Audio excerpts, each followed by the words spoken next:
Istilah makroekonomi baru muncul pada pertengahan tahun 1930-an.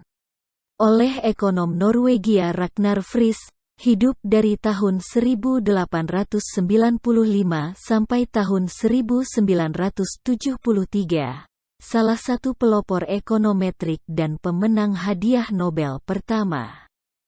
Sebelum publikasi Ragnar Frisch, analisis perubahan output dan tingkat harga disebut teori siklus bisnis. PBB, ketika terjadi depresi besar, menganalisis penyebab dan solusi masalah depresi. Gottfried Haberler kemudian menampilkan hasil surveinya pada buku berjudul Prosperity and Depression tahun 1937. Pada pertemuan ini, kita akan memahami terlebih dahulu Austrian Business Cycle Theory, Mazhab Stockholm, teori Keynes.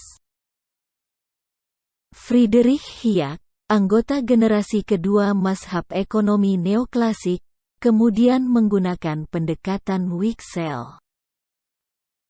Ia berusaha menjelaskan siklus bisnis dan memadukan teori moneter dengan teori keseimbangan umum neoklasik untuk memecahkan dikotominya. Menurutnya, kebijakan moneter yang salah arah akan menekan suku bunga pasar ke bawah suku bunga keseimbangan. Kesenjangan suku bunga tersebut mengarah pada lonjakan kredit dan ekspansi moneter.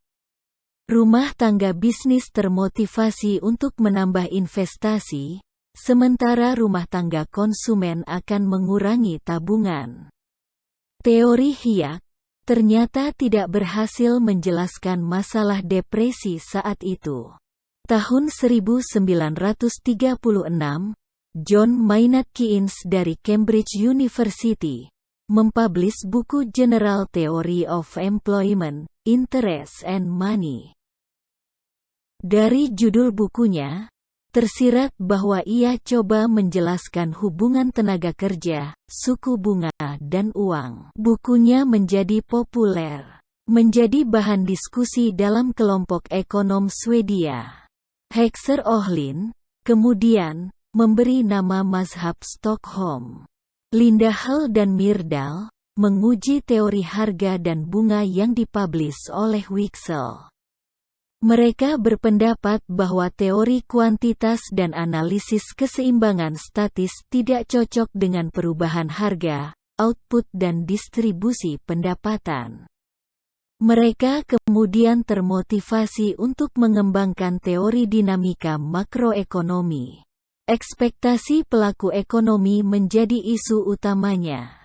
Linda Hall membuat kerangka kerja untuk memahami pembentukan harga dalam kondisi ketidakseimbangan.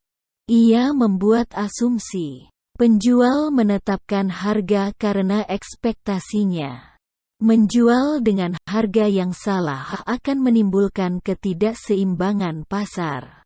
Ketidakseimbangan mengarah pada penyesuaian ekspektasi dan harga dalam transaksi.